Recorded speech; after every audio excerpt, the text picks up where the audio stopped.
Good morning. পোখরার সকাল আর আজকে আমাদের ট্রেক শুরু হবে, তাই আমরা সকালে ব্রেকফাস্ট করে নিলাম এবং এখন যাচ্ছি পারমিশনের জন্য, যেটা নিতে 1000 নেপালি রুপি করে লাগবে এবং পার পার্সন 2টো করে ছবি লাগবে।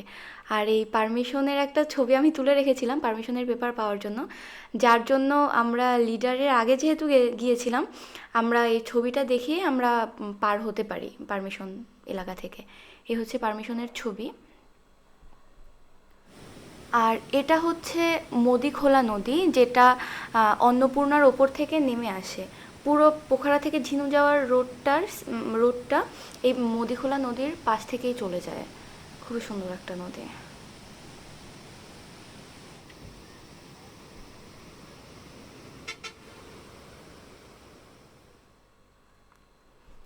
পোখরা থেকে ঝিনু যাওয়ার সময় প্রথম দিকে রাস্তাগুলো ভালোই ছিল, কিন্তু তারপরে আস্তে আস্তে বেশ খারাপ হতে শুরু করে।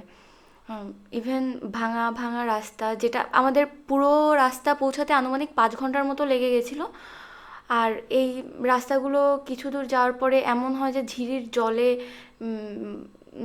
করে থাকে, আর অনেক জায়গায় তো ঝিরির জলে লিটারেলি ডুবে থাকে রাস্তাগুলো। আর খুব রিস্কিও লাগে, যেহেতু উঁচু নিচু রাস্তা তো পাহাড়ি, এই জন্য একটু প্রবলেম হয়ে যায়। মানে গা ব্যথা হয়ে যায়, যেহেতু আগের রাতও আমরা অনেক বড় একটা ট্রেক শেষ করে এসেছিলাম।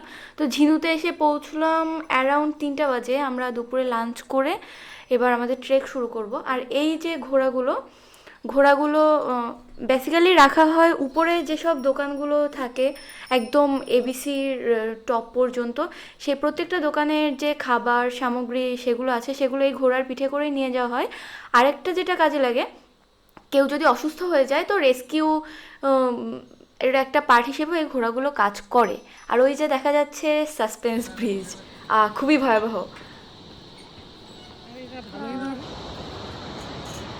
আর এই সাসপেন্স ব্রিজের মধ্যে বসে আমি আর চারুদে এরকম দাঁড়ায় দাঁড়ায় ভিডিও করতেছি, কি অদ্ভুত আমরা।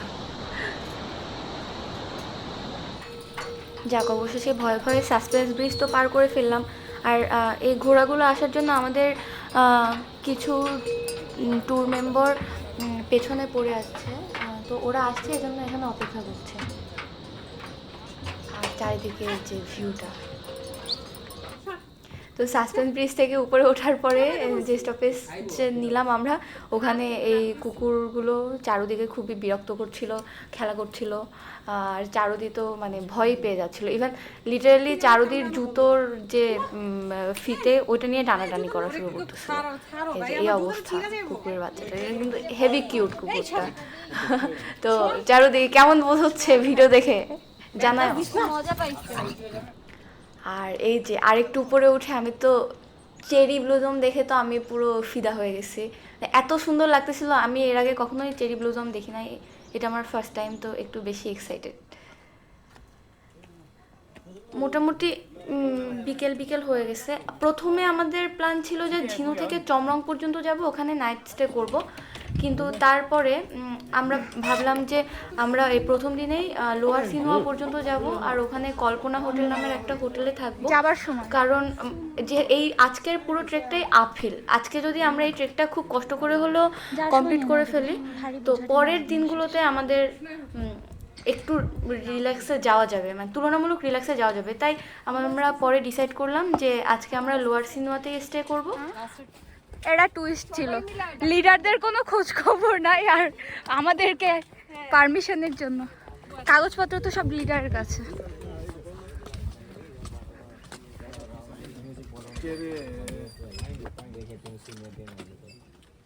7 साढ़े 7 बजे तक हम ऑफिस तो खुले रहेंगे, इसलिए मेरा तो 6 बजे तक का। আচ্ছা, ইনি বলছিলেন যে ওনার ডিউটি 6টা পর্যন্ত, কিন্তু অফিস খোলা থাকবে 7টা সাড়ে 7টা পর্যন্ত। আর আমরা 4জন 5টা 54-তে পৌঁছেছিলাম চেক পয়েন্টে। কিন্তু আমাদের সব পারমিশন কাগজ ছিল লিডারের কাছে, কিন্তু ওরা অনেক পেছনে। কিন্তু আমি যে ছবিটা তুলে রেখেছিলাম ওই ছবিটা দেখানোর জন্য আমাদেরকে ছাড়লো। তো এখন গাইড দাদার সাথে আমরা 4জন হাঁটছি। अभी भी तो 1 घंटा लग जाएगा। ऐसे ही चलेगा तो उधर चलेगा तो जल्दी पहुंच जाएगा। ऐसे तो नहीं चल सकते ऊपर जाने के टाइम पे। ऊपर तो नहीं सकते ना तो। हाँ 1-1.5 घंटा के अंदर पहुंच जाओगे ना? हाँ पहुंच जाएगा, 1.5 घंटा नहीं लगेगा अभी। 1 घंटा ना? ওকে।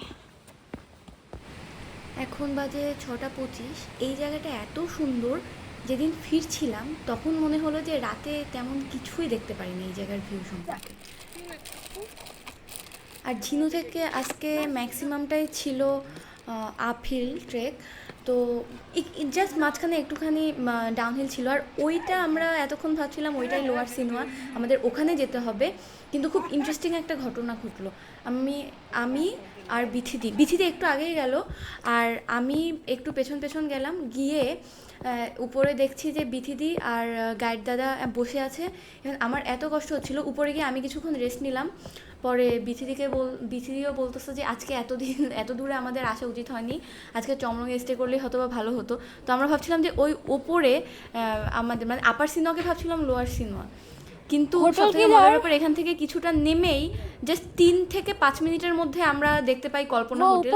এটা দেখে তো আমার আর বিথিদির খুব মানে চাঙ্গা হয়ে যায়। ইভেন এভাবেই শেষ হয় আমাদের first day trek. Good night.